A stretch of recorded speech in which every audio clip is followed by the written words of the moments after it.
Kung saan malamig at marami ang nanlalamig, nagingit-ngit ang mga ngipin, nilulunok ang mga pasakit at nagdidilim ang daigdig.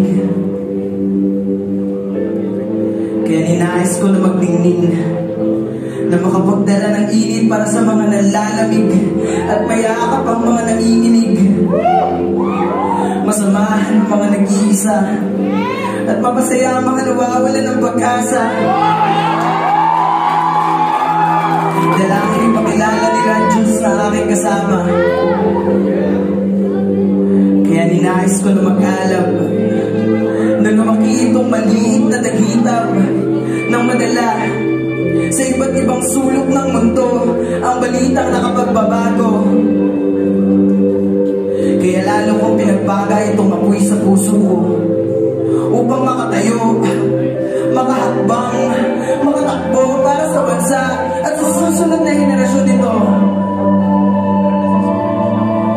Hinahanap ko pa rin kung saan ako pwedeng magtungo.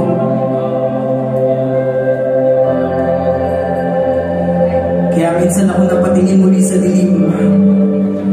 Pero ngayon yung sa akin, mga panahong ang langit ay madagim at ang mga damdamin ay nandadagan. Mga panahong di ko akalain na posible rin pala ako malamig.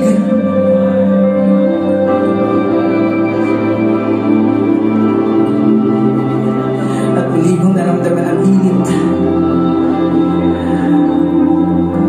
ang madaig na mga damdamin na pinipilit pigilan, ang mabalot ng pagdududa at pag-aalinlangan. May mga araw na di kasi linaw ng nais at di malinaw ang mga paano at bakit. Mas maganda at malakas ang lingas ng iba, mas marami ang kanilang nagagawa at mas malawak ang naaabot ng liwanag nila. Nais ko yung alam na meron sila. Kaya Ama, sana tingin mo ang panalangin ko ito.